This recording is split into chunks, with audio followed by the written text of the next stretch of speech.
सुमित भाई, भारत के अंदर तो भूचाल आ गया।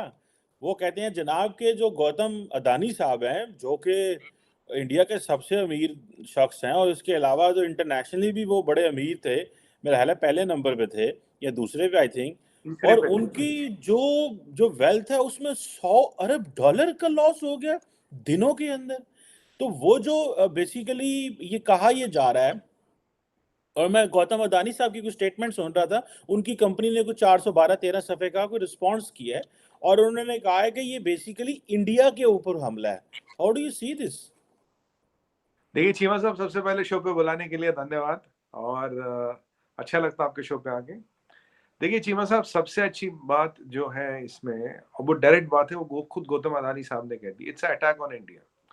क्योंकि ये जो हिडनबर्ग रिसर्च है, इसके बारे में आपको दो चार चीजें बता दूं, फैक्ट्स बता दूंगा, मतलब माय परसेप्शन नहीं है इसमें कुछ भी। इसमें 2017 तक 5 लोग थे, 5 CFAs। 2000 अभी इसमें लेटेस्ट 10 एम्प्लॉय है टोटल। पहली बात ये सुनिए, ये कोई है ही बहुत पुरानी कंपनी। अदानी साहब के पेपर, अदानी साहब को जो डेट है 40% लोकल है, 60% फॉरेन डेट है। फॉरेन डेट आप जब लेते हैं, आप जानते हैं कि ENY, KPMG, एक्सेंचर, बड़ी बड़ी जो बिग फोर जिन्हें हम कहते हैं, वो आपके पेपर ऑडिट करते हैं। मल्टी लेवल की ड्यू डिलिजेंस होती है। ड्यू डिलिजेंस महीनों क्या सालों चलती है इतने बड़े डेट्स के लिए। करेक्ट, पैसा इतना बड़ा होता है। तो आज हम ये कह रहे हैं कि ये जो जितने भी B4 है हमारे, जिन पे फाइनेंस की दुनिया टिकी हुई, 4 पिलर है ये B4, ये साइन करते हैं, लोग पैसा देते हैं, उन्होंने फर्जीवाड़ा किया। क्योंकि अगर फर्जीवाड़ा कहीं हुआ, जबकि हुआ कहीं नहीं है, तो फिर सब दुनिया में पूरी दुनिया फर्जी है, पूरी दुनिया चोर है। B4 ने किए, इंडियन ऑडिटिंग कंपनीज ने किए, इंडियन बैंक ने किए, सेबी ने की, सारी ड्यू डिलिजेंस हुई। हजारों कंपनियां और इंडिविजुअल इन्वॉल्व थे ड्यू डिलिजेंस में। उनके समझ में कुछ नहीं आया जो ये 5 बंदे वाली कंपनी में लाया। अब इस कंपनी के बारे में आपको दूसरी बात बताऊं, they have tried to bring down Dhiru bhai Ambani also. आप 82 के 84 की बात है, इन्होंने कई कंपनियों को ब्रिंग डाउन किया। किसी कंपनी की 90% तक मार्केट कैप उड़ाई है। लेटेस्ट इनका विक्टिम था ट्विटर। ये ट्विटर के पीछे पड़े थे इन्होंने। ट्विटर का शॉर्ट सेलिंग इज दो अलाउड इन US। तो ट्विटर में they basically do hit job. Twitter की जब वैल्यूएशन नीचे करी थी, तो तब इलॉन मस्क ने कहा था ठीक है, मैं तुम्हें, तुम्हारी वैल्यू कम है पर मैं तुम्हें 45 बिलियन दे देता हूँ। So in a way they also push Twitter to buy. और ये कहना गलत होगा क्या कि इस एजेंसी के पीछे खुद FBI की जांच है for hit jobs, for short selling and bringing that they are investigated by the FBI itself, right? तो अब हुआ क्या, जब ये FPO आने वाला था, इंडिया का बहुत सबसे बड़ा FPO था, FPO सब्सक्राइब हो गया। और अब की बार किसने साथ दिया? इंडियन कॉर्पोरेट ने, इंडियन इंक ने, रिलायंस ने, JSL ने, इंडियन कंपनीज ने इसको सब्सक्राइब किया, इंस्टीट्यूशनल इन्वेस्टर्स ने इसको सब्सक्राइब किया और दुनिया को जवाब दिया। मैंने ट्वीट भी किया था उस दिन जब ये हुआ था, इट वॉज सब्सक्राइब्ड। बट फिर क्रेडिट स्विस कल, फिर एक दिन बाद क्रेडिट स्विस अपना पत्ता चल जाता, अडानी जी के बॉन्ड लेने को तैयार नहीं होता। अडानी जी के बॉन्ड नहीं लेता तो फिर सुनामी बढ़ती है, फिर ये सुनामी आती जाती है। क्रेडिट स्विस ने मना कर दिया। क्रेडिट स्विस का 5 या 50 बिलियन का लॉस है। आपकी बार 5 बिलियन का, 50 बिलियन का, I don't know it, I think it's 5 billion. For the first time Credit Suisse is in loss. और चीमा साहब, क्रेडिट स्विस पे तो खुद दुनिया भर के मिस अप्रोप्रिएशन ऑफ फंड्स के एलिगेशन और इन्वेस्टिगेशन चल रही है। और तीसरी बात आपको बताऊं, जिस दिन क्रेडिट स्विस गया, पूरा यूरोप जाएगा। And Credit Suisse is not doing well. And this is not a news I'm telling you. If you go deep into their balance sheets and report, you will see Credit Suisse is not doing well. तो मैंने आपको पहले भी indicate किया था कि Europe के centralised banks are in trouble. So but Credit Suisse को खड़ा रखा जा रहा है, तो आपकी यूरोप को खड़ा रखना। अब अंबानी जी ने क्या करा, मैं ICJ जा रहा हूँ। I am going to ICJ against these people, because कहीं ना कहीं अंबानी एक नेशनलिस्ट है। अदानी जी या अंबानी जी दोनों की बात करें, both are nationalist, both are true blood Indians. और इनके पास इतनी वेल्थ है, इनका इतनी इनकी इतनी हैसियत है, यहाँ तो आधे आधे मिलियन में कहीं की भी सिटीजनशिप बिक जाती है। ये अमेरिका वाले कितने 1-2 मिलियन में सिटीजनशिप पासपोर्ट दे देते हैं। इनको ये कल को इशारा भी कर देना, ये जो बाइडेन अपने एयरफोर्स 1 में लेने आ जाएगा। सच कह रहा हूँ आपको, सच कह रहा हूँ आपको, because the kind of wealth they carry with them. ये जो छोटे मोटे, ये जो छोटे नीरव मोदी जैसे लोग होते हैं, उनको सिटीजनशिप मिल जाती है, उनको असाइलम मिल जाते हैं। चीमा साहब, they are pride and proud of India. और ये जो हमारे इंटरनेट जो शिपिंग है, जो पोर्ट्स है, जो दुनिया भर में हम बना रहे हैं, मिलिट्री बेसिस बना रहे हैं, बनाने वाले अदानी जी हैं। और अदानी जी की दिक्कत क्या है? इसका नाम है गौतम अदानी। इसका नाम जॉर्ज एंटनी होता और ये अमेरिकन होता और सफेद चमड़ी होती, तब कोई दिक्कत नहीं थी। ये किसी हार्वर्ड वावर्ड का पढ़ा होता, तब कोई दिक्कत नहीं थी। है क्या? College drop out.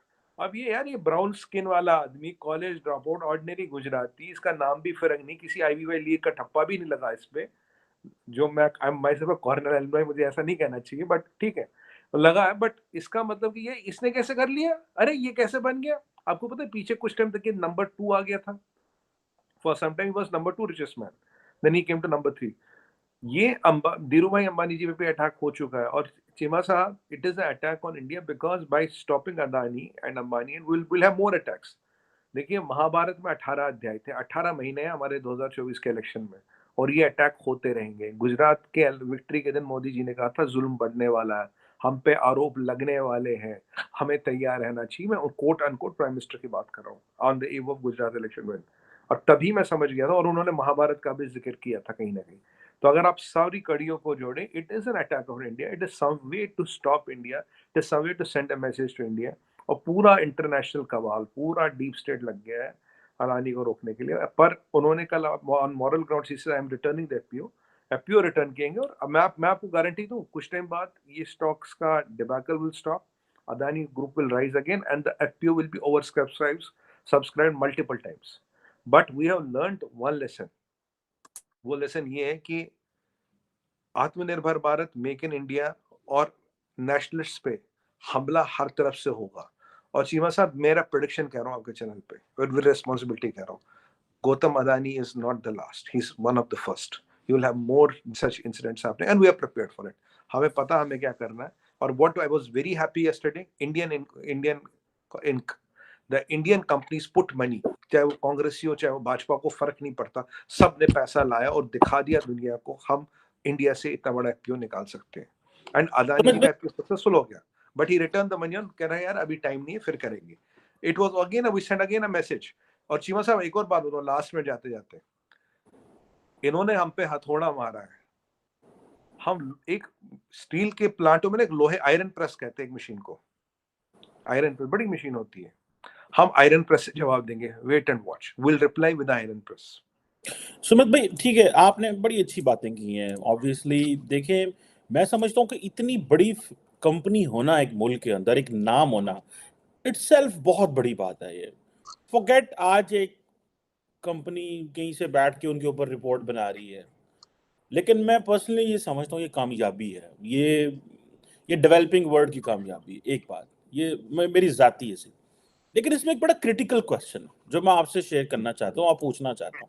कारवान एक इंडिया का मैगजीन है, उसने रिपोर्ट की, उसने कहा कि जब 2018 उन्होंने कहा कि जब जैसे ही प्राइम मिनिस्टर मोदी जो है वो 2014 में पावर में आए, तो जो कंपनीज लिस्टेड थी, ठीक है जी, जो इस ग्रुप की, अदानी ग्रुप की, उनके जो वैल्यू 85% बढ़ गई। और ये बात भी आती है कि अदानी साहब और मोदी साहब दोनों इकट्ठे ट्रैवल करते हैं, हाई प्रोफाइल इवेंट्स में होते हैं, और प्राइम मिनिस्टर के फॉरेन विजिट्स में भी होते हैं। और प्राइम मिनिस्टर मोदी जो है वो अदानी ग्रुप का एयरक्राफ्ट भी इस्तेमाल करते रहे 2014 के जनरल इलेक्शंस में।